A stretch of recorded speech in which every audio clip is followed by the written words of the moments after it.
This is Jamie, and I'm here to talk to you about cyberbullying and online safety at my school, Collishaw Elementary.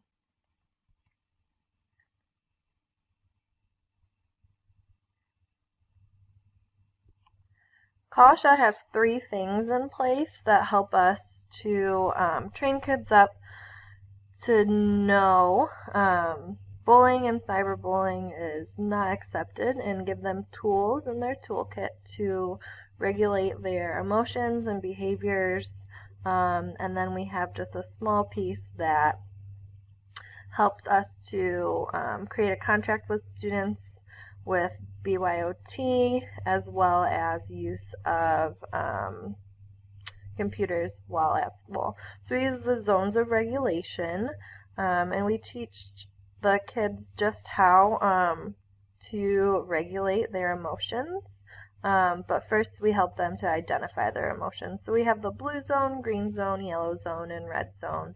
And each color represents a different set of emotions, and it really helps to the kids to identify how they're feeling at a certain time, and to then self-regulate or with help regulate their emotions to get back to a place such as the green zone where they are ready to learn at school.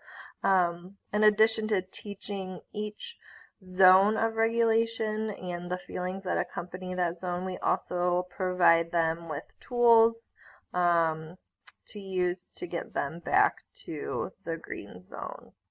This is really helpful. A lot of our students will just randomly come up to us and say, I'm feeling really blue right now. Can I take a walk or get a drink? And we've seen a lot of success with this implemented at our school. We also use stop, walk, and talk, and this is really one of the tools that our older students and younger students use when experiencing conflict or potential bullying with another child. So the simple steps are to stop what's going on, walk away, and then talk to an adult. So something that we've had to train our older students a little bit more is to maybe you don't tattle. You have to walk away and evaluate the situation, and then choose, are you going to go back and talk to that peer or going to report it to an adult? This year in 5th grade we had a lot of tattling going on, so it was helpful to provide students with more specific tools and ways to help evaluate the situation. And then lastly, at the elementary school level, I feel like this is an area that we're lacking in. We have regulations and guidelines for BYOT as well as use of computers and iPads and technology within the classroom with our students. However, it's one of those things where you sign at the beginning of the year and kind of forget about that contract as you go. So I think we have a lot of great things in place. However, as in terms of technology, it's a little bit lacking when it comes to digital citizenship and cyberbullying.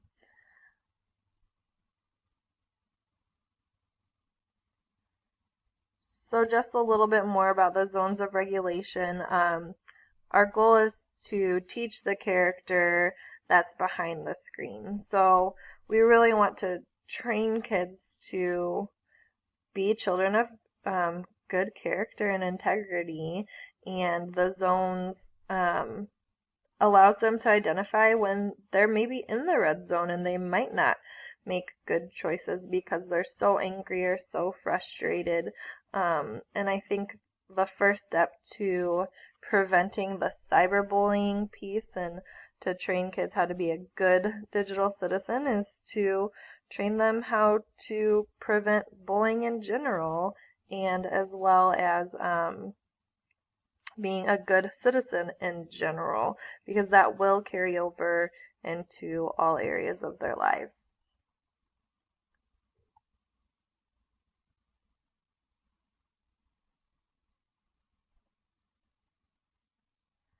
The stop, walk, talk tool that I briefly discussed earlier just gives students a simple tool to handle that conflict and or bullying piece. I've seen kids use it really effectively for small situations. I've seen kids use it really effectively for bigger, more intense situations. And so it's easy to remember, easy to use, and one of the reasons I really love it as a special education teacher working with the kindergarten and first grade population is it's so simple and easy to understand that even my students are able to use it with the proper training and practice. And so I think this can really also be a tool that our students use when they're in high school and maybe even in the adult world. I know that a lot of times when I'm experiencing conflict, I need to stop and walk away and then come back and talk or talk to someone else before I talk to that person that I have a conflict with. So I think it's a great tool.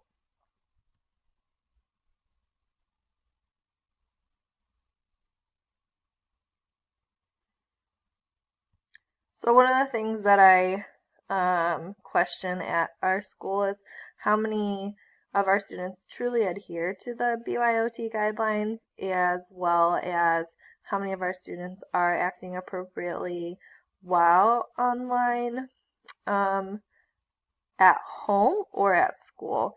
And I feel like working with such a young population, it's hard to target when to start having those conversations, but it's a question that's very valid.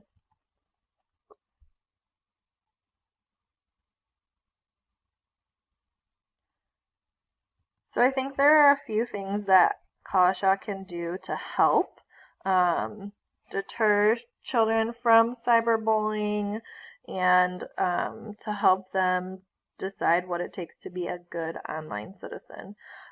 First of all, I think we need to educate them. I don't think that, even at the fourth and fifth grade level, they really understand what could come of their choices and how their choices online can truly impact their choices in their real life, because I think a lot of them do feel like they're in separate worlds when they're online opposed to sitting in our classroom. I think another really important thing is to involve our parents and teachers as much as possible. At my school, we have a very big mixture of different types of families, and I think it's important to involve all families and give families the tools to talk to their students, their children, about how to be a good online citizen and what the potential risks and consequences could be depending on their choices and actions. And then lastly, and I think most importantly, I think it's important that not only teachers in the classroom, but also parents at home are continually discussing this with children. I don't think it's a one-time educate, one-time involve, and then leave it. I think it needs to continue throughout kindergarten, first grade, second grade, all the way through high school, just so they're hearing the same message from different people and really understanding what an impact their actions online can have on the rest of their life.